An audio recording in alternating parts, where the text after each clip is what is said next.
Welcome, everyone. This is the National Association of Academies of Science Academy Chat. Thank you so much for being here on a Friday afternoon. It is January 26th, 2024. If you're watching this live, we are so happy that you are here. We are also going to record this and post it at our website.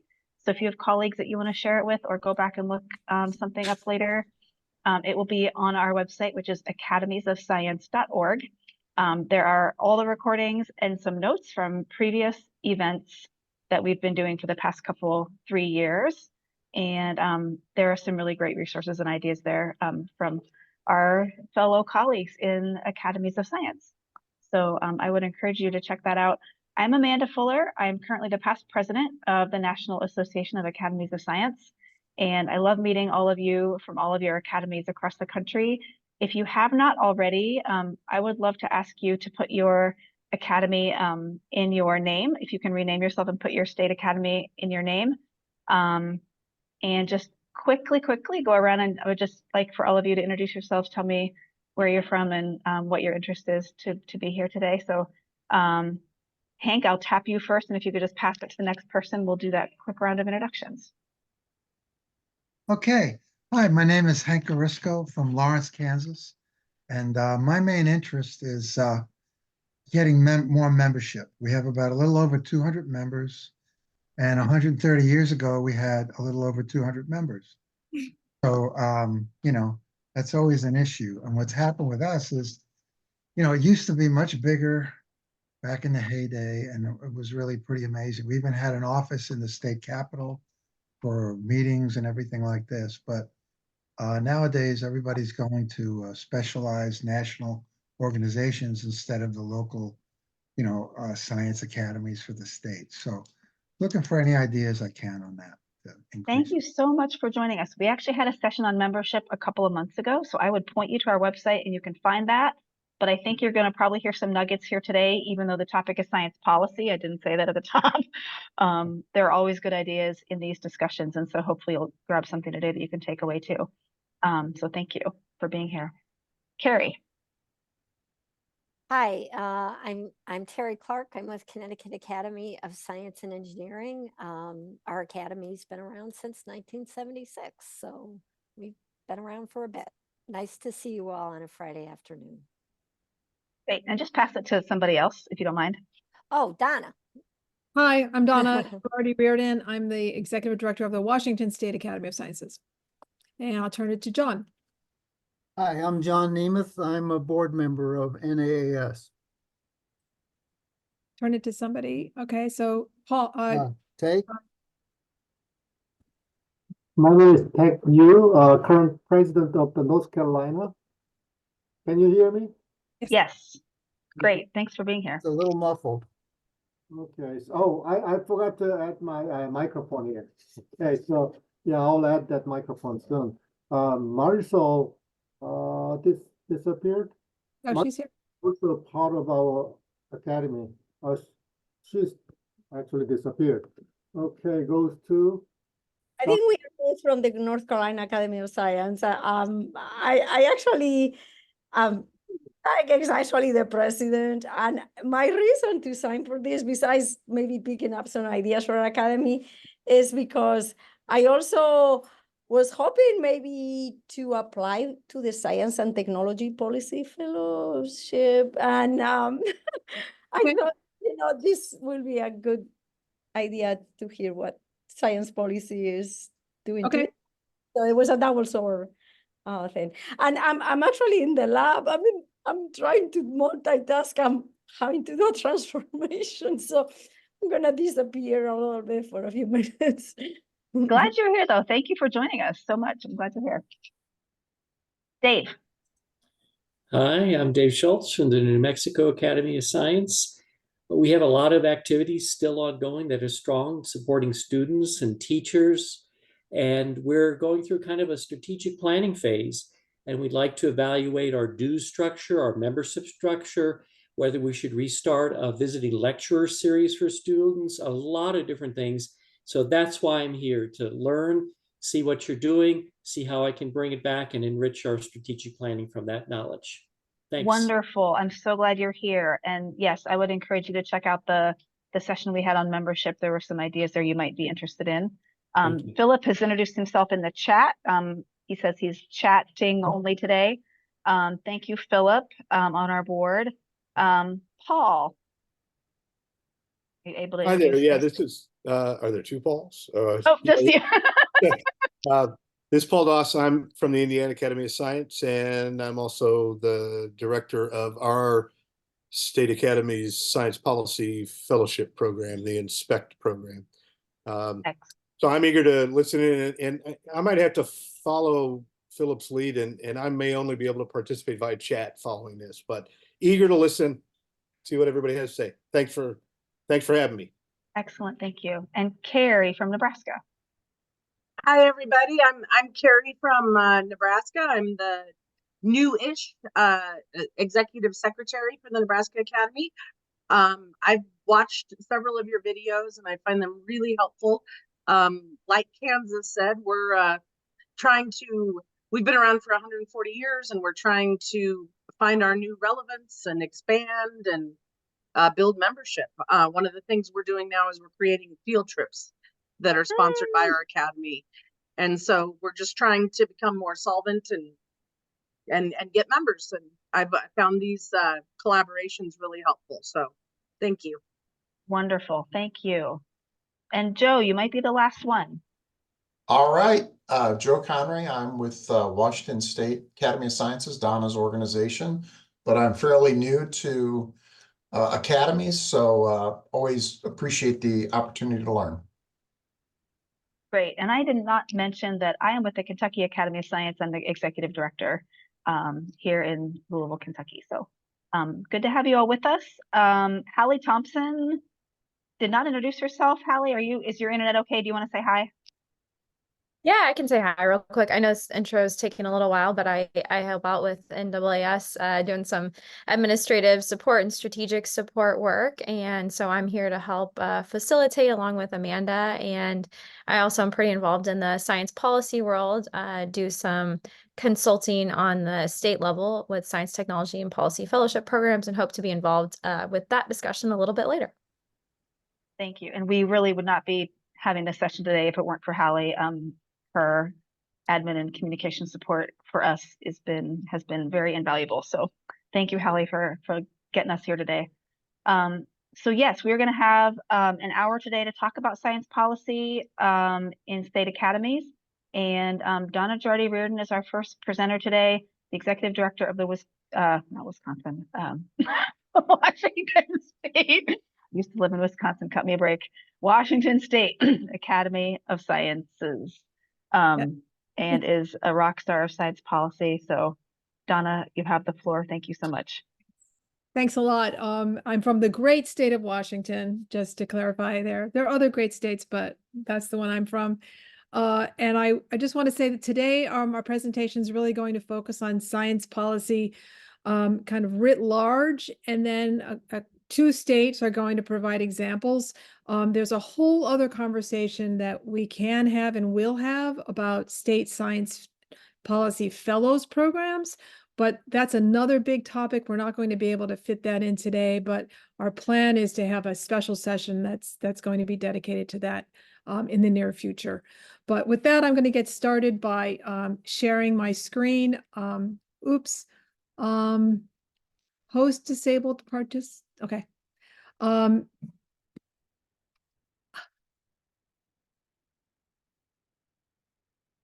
on one second. Actually, Hallie, I think you have to make Donna a co-host. Can you do that? You should be able to share, Donna. Here, I can now. Thank you. Here we go. Okay. All right. Can you see my screen?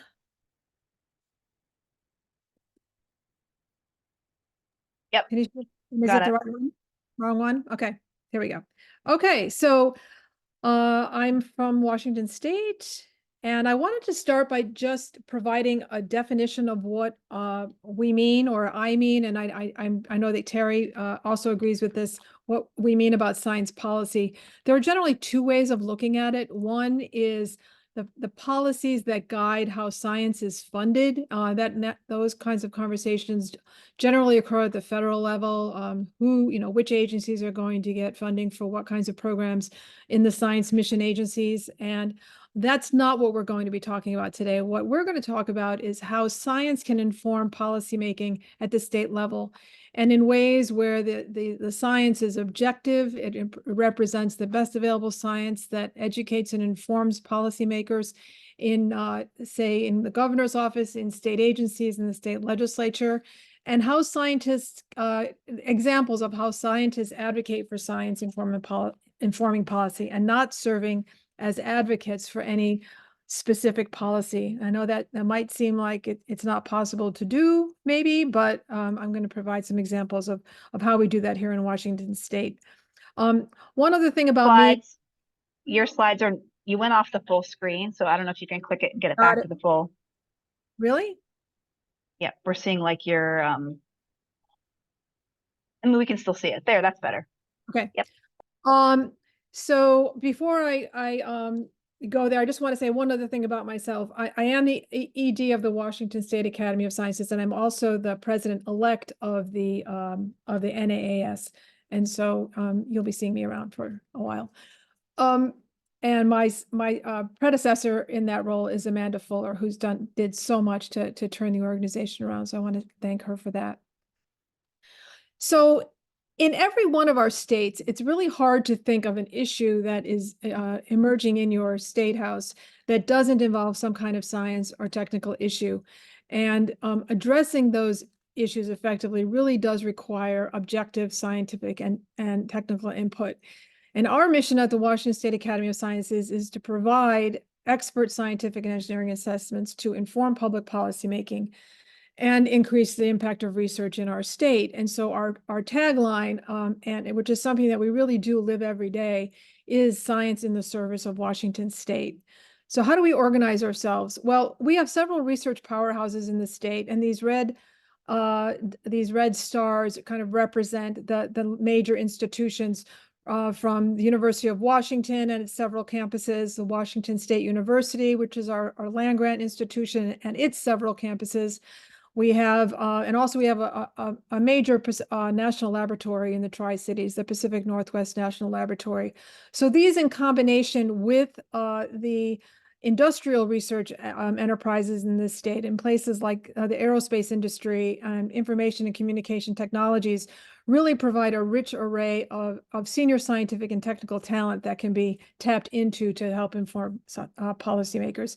And just to note, every state has some complement of this kind of talent. So who we are, we're nonpartisan, non-advocate, and we're a nonprofit organization. And we were actually established by the state legislature to advise state agencies, the legislature and the governor. And we are an independent academy through which we mobilize members who are elected to serve the state. Our funding, we do receive some state funding, I'll go into that a bit, does flow through a state agency. In this case, it's the Washington State University. And these photos on the right represent our newly elected members. We elect, we have, through a very interesting process, elect a new cohort of members every year. And last year we elected 29.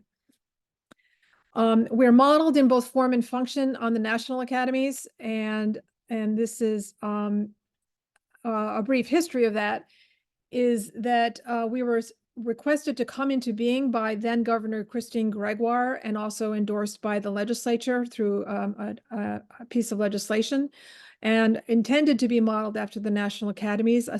Two of our members who were very well, they were National Academies members and ensconced in how that organization worked, helped to draft our initial bylaws and organizational plan, and to really be modeled off of them.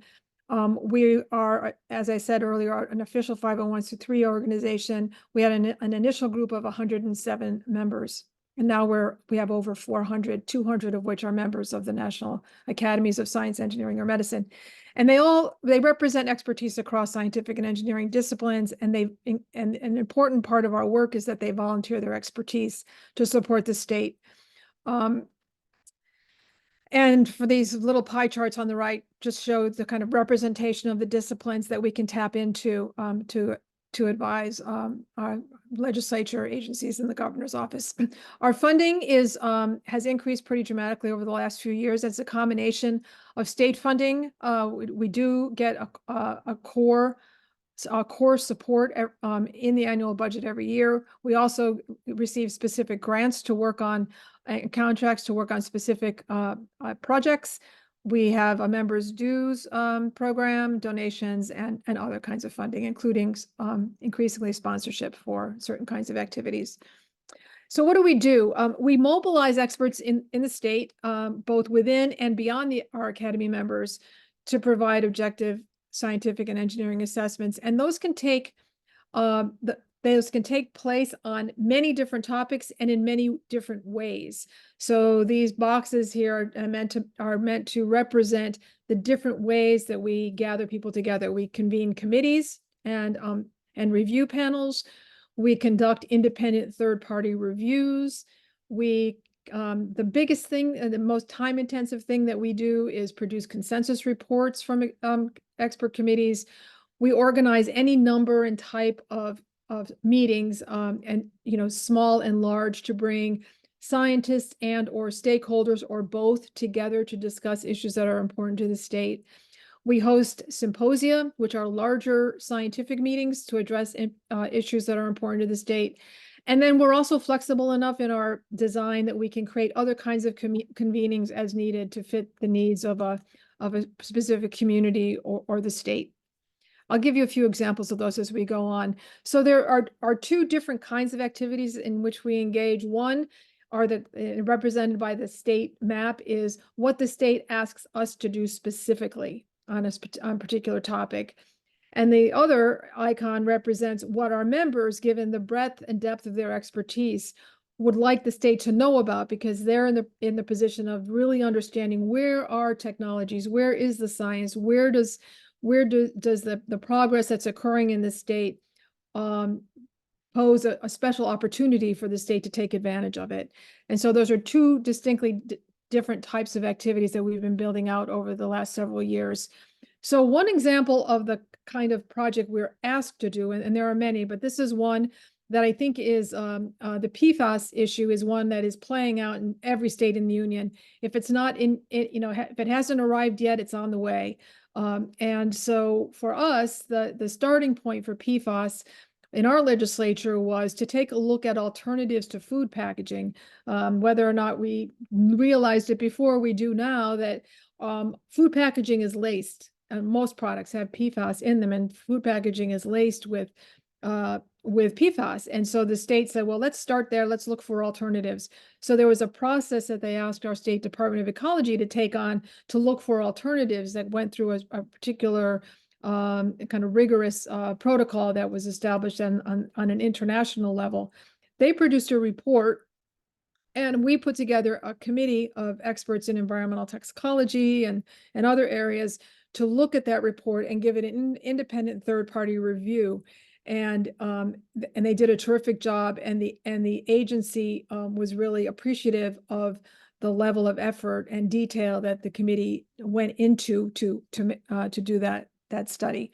We have several other examples of that kind of work, but I'll move on to another kind of convening that we did last winter. Around this time last year, the National Academy of Sciences NASM released a report on wastewater surveillance of infectious diseases. This is a program that the CDC had set up in response to the pandemic about how do you use wastewater to surveil COVID and in particular, but other infectious disease agents. And so it just so happened that committee was chaired by one of our members. And so we invited the National Academies to have Washington be a place where we could talk about the key findings and recommendations of that report, but also include stakeholders from our state who would have a need to know about what was in this report. So we convened a meeting. It was about 50 people that included state, county, and city level public health officers, but also the people who ran wastewater treatment plants. And those communities don't ever really talk to each other in any kind of deliberate or intentional way. So we provided a forum for them to do that. But the other part of that was really interesting is that the National Academies was entering into phase 2 of the work on this topic. And the inputs for that meeting helped have fed into the National Academies report that's now being drafted. So that was a novel project for us. It was also novel for the National Academies, and we're looking forward to hopefully doing more work like that with them. This is just a testimonial by someone from the governor's office who on another project that we worked on, and just is the way that our academy can help policymakers. Another thing that we do, and I'm almost done, is we hold annual symposia. Every year, our members, our board in particular, select a topic that is of importance to the state, and members put together a planning committee, and they bring in others as well. And it's a day-long event that focuses on a really important issue. The last one we had was last August on sustainable aviation in Washington State. That industry is really huge in Washington State, and it's transforming before our eyes. And so that was a really interesting and our largest convening event ever. It was a lot of fun. All the proceedings of all of our activities are on our website. Just yesterday, our board met, and we decided that we're going to be having a symposium this coming year on a topic that's on front of mind for so many people, which is artificial intelligence. And so we'll start planning that project next week. So with that, it's the end of my formal presentation about science policy as we do it in terms of engaging the senior scientists and engineers and others as well in the state in a very intentional way to inform around specific policy issues. A significant trend that's emerging that was alluded to earlier is the State Science Policy Fellows Program. We were awarded one of $500,000 grants to plan one of those fellowships for Washington State. We'll talk about that another time. I just wanted to let you know that that we're in that cluster of states. Then the map of that kind of looks like this. The blue states represent states that already have a Science Fellows Program, and of some kind, they're all different. And the gold states represent programs that are emerging. So with that, I will stop and turn it over to my colleague, Terri.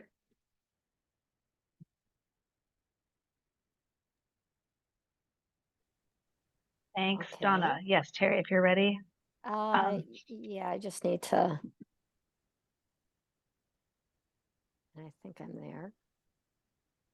Can you see it? Yes, yes. Okay, so a lot of what Donna said, I won't go into that amount of detail. She already talked about it. And I've got to say, from years ago when I did research on state academies, Washington State and our academy were so similar in so many ways. So I'm just going to go through a little bit of context so you understand who the academy is. And then I'll talk a little bit about strategies that we've used, because I want to be very honest with you. In the area of guiding state policy, providing advice on state policy, it waxes and wanes. It can go up and it can go down. It really depends on how that process is being led, the level of trust that you have with the individuals that you're working with within state agencies and within the General Assembly. And it is a political environment, so we need to recognize that. And there are times when in the political environment, they don't necessarily want to hear what the science says about something. So I just want you to understand that there are always ups and downs, but you have to be patient. You have to be upfront. You have to be visible and available to them and ready when they ask for service. So with that, I go to my first slide, who we are. We're a private nonprofit public service institution created in 1976, as I said earlier, by special act of the General Assembly to advise on science related issues. We're also patterned after the National Academies. We currently have a membership of 435, and that kind of goes up and down a little bit.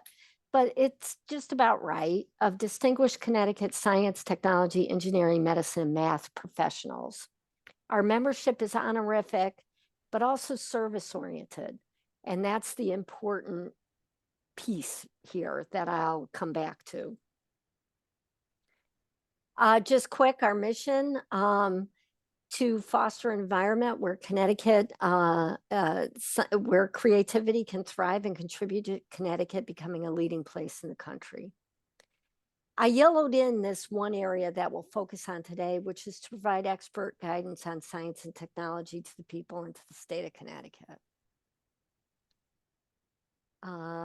Just a sense, and these are just a few of the members that I picked out. Of the 435 members, 70 of our members are National Academy members. All of our members do have to go through an election process. We have an annual election process. Our members do pay dues. And you can see they represent the universities in Connecticut, like Radinka Merrick is the president of UConn. Cato Lorenzen has the honor, and I'm not sure how many around the country are like this, but he is a member of the National Academy of Science, of Medicine, and Engineering, all three. He's an amazing gentleman. We also have business and industry. You can see Ariana Callion, who I spoke with today. She headed up the Cyclone helicopter project at Sikorsky. Frank Prelli, one of the chief engineers at Pratt & Whitney. Albert Coe from Yale in public health. He was our keynote speaker at our annual meeting last year. And Tahani El-Wardani, she's at a think tank at Raytheon. That's just a sample, but we have just an incredible group of individuals who are members of the Academy. And I need to make sure that you recognize I am neither a scientist nor an engineer. I've been in nonprofit management related to the areas of STEM, always in STEM, since 1996. And I consider myself as a facilitator of the business of the Academy, and I get out of the way when it's the science. I make sure that the scientists and engineers are positioned in ways that they can serve best. Okay, for policymakers, why the Academy? Well, we know that increasingly complex issues are coming before our legislators and state agencies, and they don't have the really sophisticated understanding of some of the topics that may come before them. Some they will, but some they don't.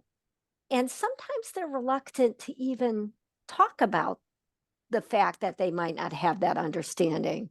We need to make ourselves available to them to help when they need that kind of an assistance. And that's a public service we provide. We're legislatively mandated to do it. And we have done so over 150 studies, technical reviews, peer reviews, projects for the state since our inception, with 22 from 2012 to the present. And I actually started with the Academy in 2011. Just quick, I showed two papers here. One is a paper we did on COVID for the office of the governor, for the governor's office. And another we did just recently. Matter of fact, we just briefed the General Assembly 2 weeks ago on artificial intelligence. So Donna, if you want to know something, I know nothing, but I know what I don't know. So I'll help in any way I can. Our value to the state: we are independent, unbiased, nonpartisan, evidence-based findings and recommendations. That was what we focused on.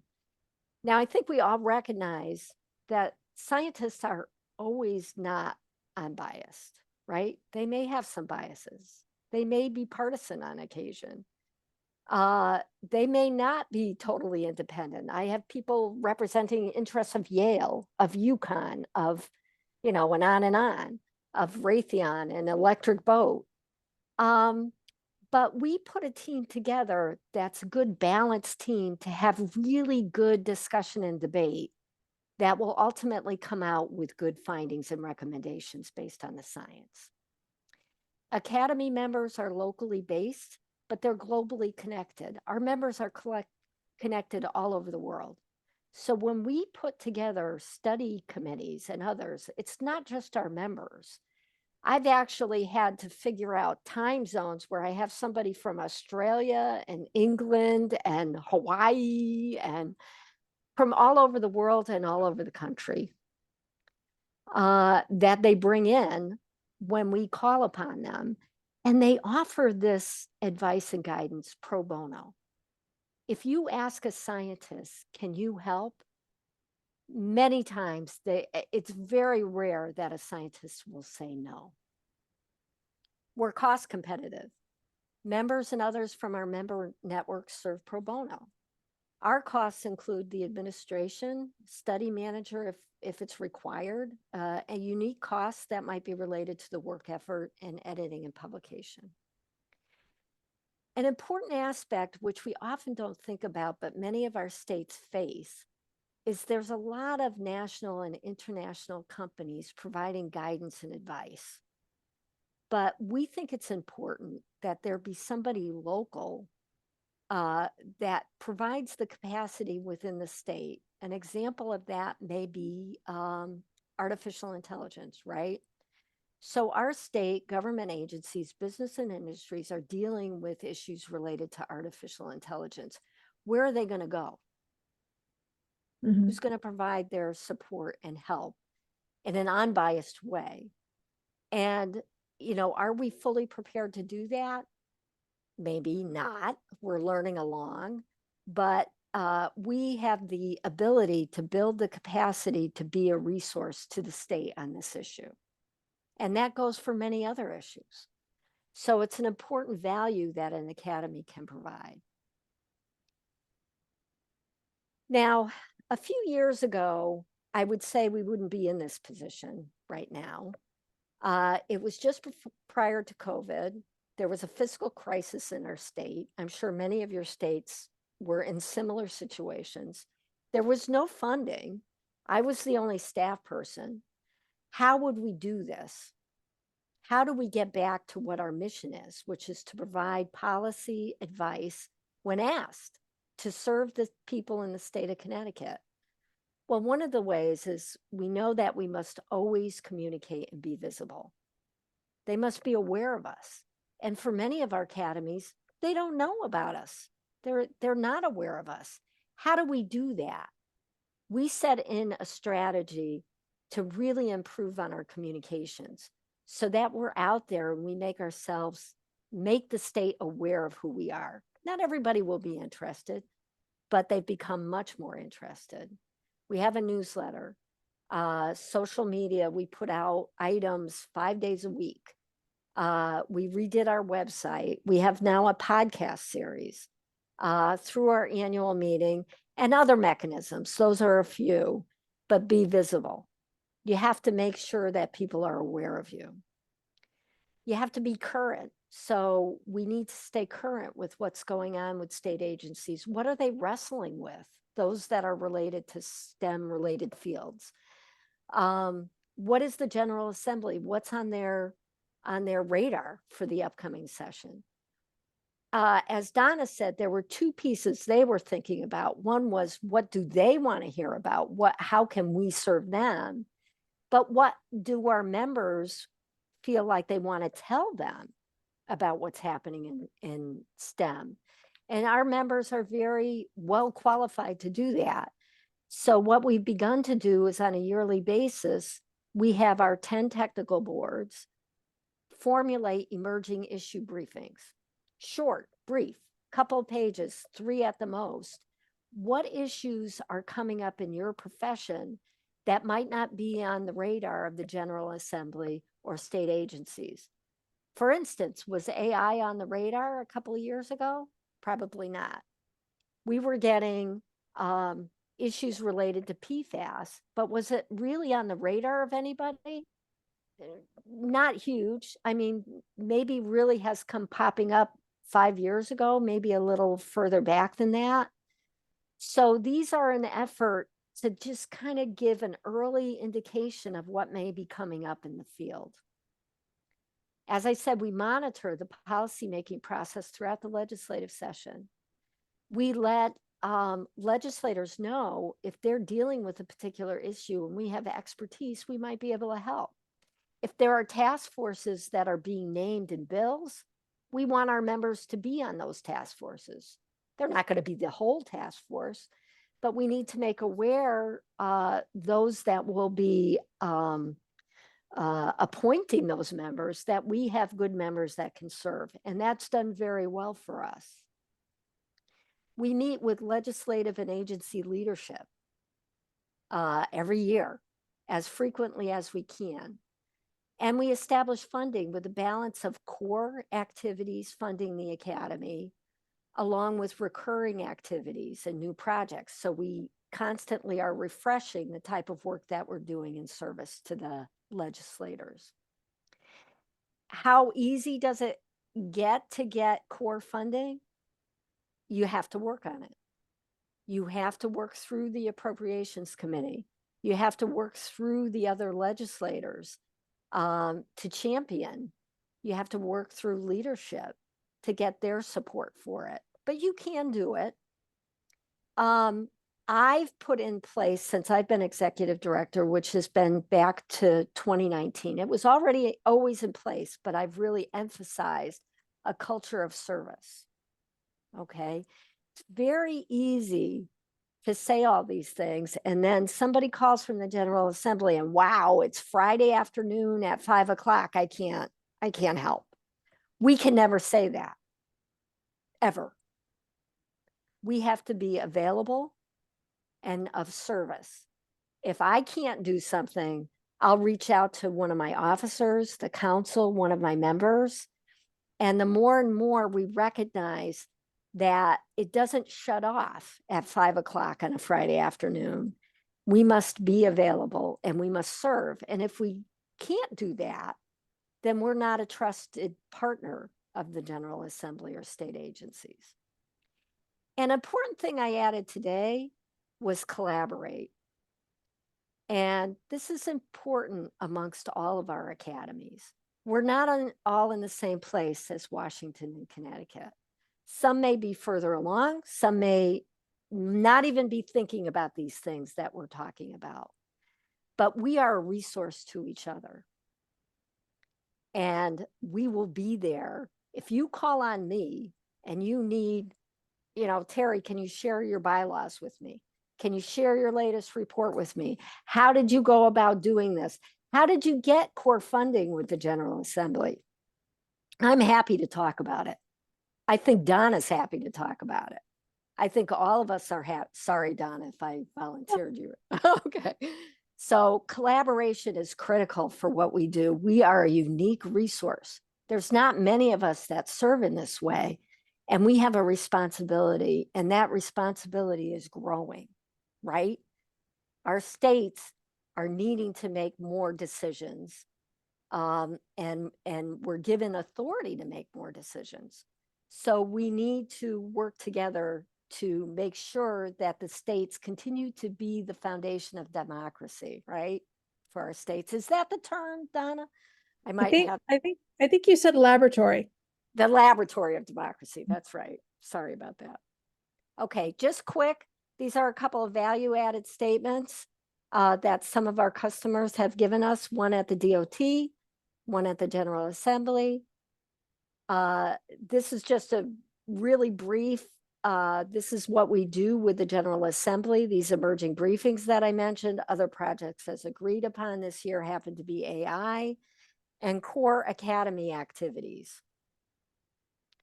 And lastly, as Donna said, I put a plug in for the fellowship program. That really provides us some visibility for doing some of the work that we're doing. And it provides a great pipeline for usually early stage PhDs or similar terminal degrees that want experience in policy. And as Donna said, not in advocacy, but in policy. I won't get into that, but I'll be happy to talk about that at any time, and I'm all set. Thank you. Wow, thank you. Thank you so much, both of you. This is so inspiring. And there's a lot, like, yeah, you all are doing some really impressive work. I'm always excited to hear about the work that you do because it does inspire me. And it makes me think of like, what are the little pieces that we could do as a smaller academy that maybe we can do with the resources that we have. Maybe some of you were also thinking about some of those things as you were listening to those presentations. There are lots of things we can do at all levels, regardless of where we are. Hallie had a couple things that she wanted to share on that theme. I don't know, Hallie, if you are able to join us for a couple minutes and mention a couple of the things that you wanted to talk about, and then I would love to open it up for questions. Could I just say one thing, Amanda?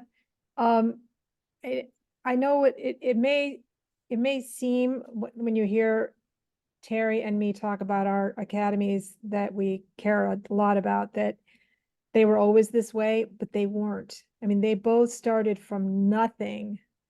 And two key elements, I think, a key element is scientists having a vision for the role that especially senior scientists can play. And it flows from there. The roles that I play and Terri play, it's the role we play, but it started with the scientists. So just keep that in mind. Yeah, Okay. so Amanda, can you hear me okay? Yes. Okay. Just to share a couple other resources that are out there. There are so many that we could talk about as far as science policy groups. One of the challenges I think in this space is that there are a lot of groups that are interested and like nascent science policy groups that are starting to get involved and maybe don't know about each other. But a couple of things, I guess, that may be helpful for your members or as connectors is the National Science Policy Network. And Donna is a good resource on this as well as, I guess, are you an advisory board member of NSPN, Donna? Is that right? Yes. Mm-hmm. Yes. Yeah, so this group provides resources for early career scientists to get into science policy, to get training in science policy, and is really a good connector across this space. Thank you, Donna, for dropping that in the chat. And I think this is a good place to look if you are interested in getting more information in science policy and getting up to speed, whether you're early career or you're a professional in this space. I think they have a lot of good resources and it's a great place to engage. Another group that I guess Civico started, it was out of Sigma Xi, and it's a platform that has been, I guess, launched a few months ago. And basically, there's a movement, I guess, broadly in science policy and civic science and science and society to start engaging in the career space. My daughter's trying to talk to you. And this is an attempt to make a place where all of those resources as far as science policy careers can be plugged into, where you can search for, I'm interested in science policy, what can I do in the state of Washington? What can I do in North Carolina? And so I know they're still looking for additional information on that platform, but also for users to start engaging with that platform to find resources. And I know there's a lot of effort in other states to make sure that their initiatives are, I guess, made aware of with this regard. So definitely more communication around this and more working together, I think is going to help us really expand this space. Mm-hmm. Any quick question? And Pat from North Carolina. So we are having 120th annual meeting this year, but we do not have any connection to state. So obviously in our mission, also that we have a science policy and all the things, we haven't done anything. I think in my personal opinion, still we are operating well. But now I'm hearing from other states, oh my gosh, we're not doing anything. So from this point, any quick advice, how do we start to connect with the state? My suggestion, there are some interesting science policy startup activities going on in North Carolina. So I think the Civico project that was referred to is one place, and more generally Sigma Xi, which is actually has its headquarters in is it Raleigh or Durham, right around that area. Jamie Verdon would be a good person to talk to, because there is some activity going on there that you could probably partner or collaborate with. And I would have to Thank think you. about Mhm. this, but you might want to reach out to your members. There may be stuff going on that they're engaged with that you're not aware of. And there may be certain individuals that may be doing things that may be willing to come together to have a conversation to think about the direction that you might go with this. You'd Yeah. be surprised. They might already be involved in just doing it independently. Yeah, last year in our annual meeting, Jamie Burnham from Sigma Psi came in, and that's where we are all inspired. But Yes. we do not know actually how to start, because so far I think we're completely disconnected. So we talk about our own, organization, but we do not have a single dime from state, and we do not really talk to anybody in the state. So that's why I'm inspired today. You guys, whatever you said, I think if you can probably live in that whatever the slide show there, and I think I'll get some good idea from that too. Thank you, guys. So this is Terri from Nebraska, and I had the same question as Tack. We are completely disconnected from our legislature, and when I was hired 6 months ago, that was one of the things that I brought forth that I wanted to try to accomplish in my term here. And I've several times I've looked up the Nebraska state legislature, and I've just been like, where do I start? Do I try to find a state senator that I can talk to, but then you're getting into the partisan piece, or do you try to talk to the legislative council? Like, how do I breach that wall, I guess, to start that conversation and get us going in this? Oh boy, I have got I could talk to you until next week about this one. So there's something that I refer to in some of my talks as the Starbucks or coffee house test, and it has two pieces to it. Well, first of all, let me start by saying I think that scientists have an kind of overwrought fear of talking to legislators, because they think that any conversation is they're perceived as lobbying. Okay, so that's false, just absolutely false. The second piece is legislators are terrified of talking to scientists because they think that you're also smart. And so you have those two things going against both sides. And so we have to break down those barriers. And it goes back to what Terri said. It's about trust. It's about relationships, and it's about trust. But you can't have a relationship with someone if you don't know who they are. And so that goes back to the test. And the test has two pieces. You go into your coffee shop on a Saturday morning, whatever, and your legislator, your local elected official is in the coffee shop. And the first part of the test is, do you recognize that person as your elected official? The second piece is, does that person recognize you? And if only one of those two is true, you fail the test, because unless you know who they are and you can walk up to them and say, hi, my name is Carrie and I represent the Nebraska Academy of Sciences. Can I just talk to you for a few minutes? That's breaking the ice. And that's where it all starts. And in my experience in Washington State, I talk to legislators a lot. Now I do. I didn't used to, because I was afraid too, but now I do. And the key is to be objective. You're not an advocate. You're not a lobbyist. They can spot a lobbyist a mile away. But if you come in and say, we're here to help, we have access to information, to people, resources for you to help inform the policies that you're making, it's a completely different conversation. I'll add one point to that. I'm like over controlling sometimes. So when we have meetings with legislators, so if you begin to follow what's going on with the legislative process and you see, wow, there's this task force coming up, I would reach out to schedule a meeting with the co-chairs. There's nothing, there's no money to that really. It's just scheduling. But in addition, I prepare a script and I make sure members are with me because remember, I'm not the scientist, I'm not the engineer. I need to make sure that I have good scientists and engineers that might even be recognized by these individuals. But scientists and engineers these guys and ladies are very distinguished. They're at the top of their fields.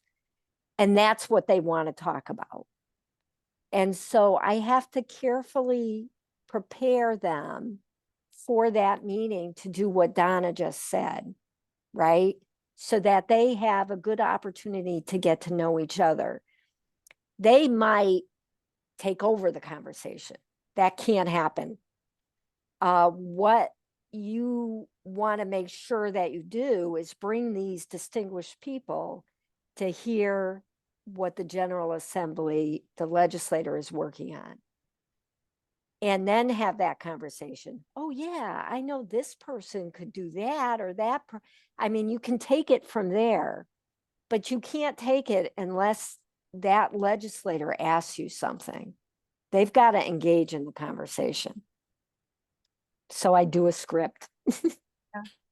I'd like to ask Hallie to say a few words here because I think she has a unique perspective from Missouri.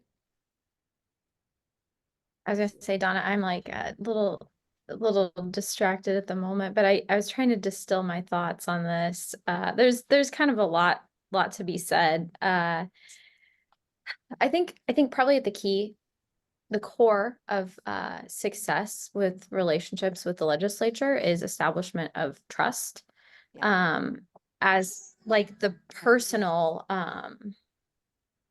relationships that you have, whether that be one person continuously having that and being the head, as Terri, I think, so eloquently said earlier, that yes, you're not the scientist that's doing this, but you're the person who's kind of at the helm and getting everyone at the table.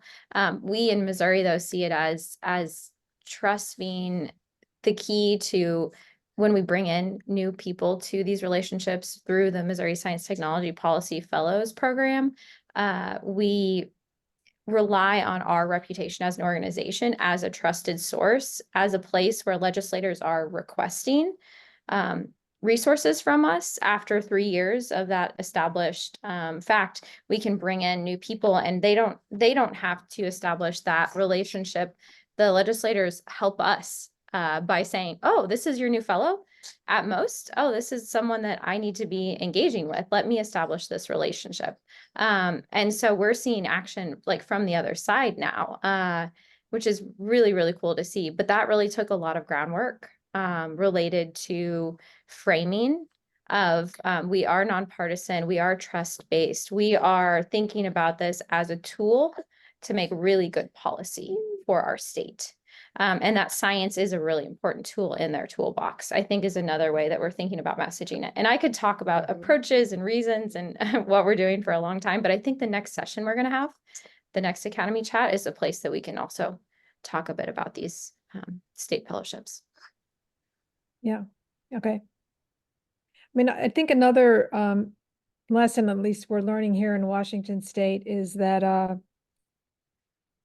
it has taken time to get to this point, but we're seeing it play out that because of the work we've done and the approach we've taken, but also the way we've opened up the windows and doors for stakeholder groups to observe the process that we undergo, which is modeled after what the National Academies does in some ways, is that the stakeholder groups in our states pay close attention to what is happening on almost every issue. And there's a range of stakeholder groups across the board. They pay close attention, and they're ever vigilant about bias and having, well, bias. I'm gonna leave it at that. And so we've gotten to the point where the stakeholder groups have actually come together and have asked the legislature to ask us to do a really complicated project because they realized that they couldn't get to a solution or a policy solution to the problem without an objective analysis that they felt only we could do. And that, I think, shows growth in the ability of our academy here in Washington to play that role. Now, that language, it's called proviso language in legislative parlance, is being drafted now, but it's endorsed by every stakeholder group across the spectrum on a major energy issue here in the state. So we'll see what happens, but it takes time, and I think it shows the power of objective scientific and evidence-based policy making in the state.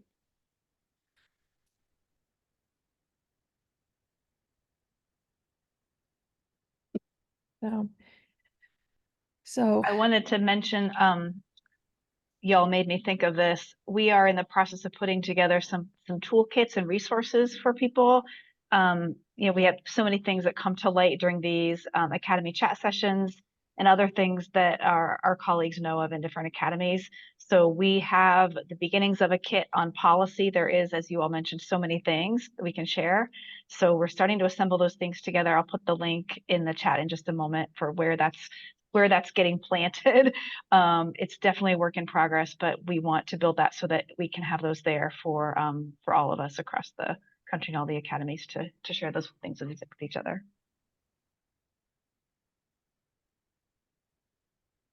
So as you can tell, I think Terri and I and others can talk about this topic all forever.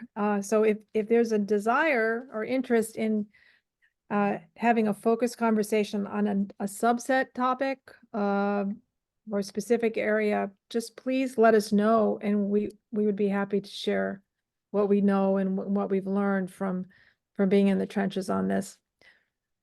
Just another final comment from me, or maybe final comment, is that state legislators are also committed to service. They don't get paid very much. They work really, really, really hard. They're there on both sides of the aisle. They're there because they want to make a difference. And the notion that a community is willing to help them by being advisors is kind of novel to them because they're so used to being bombarded by lobbyists. So, and it's also the training ground for them to be national office holders, whether it's Congress or appointees in federal agencies at some point later in their careers.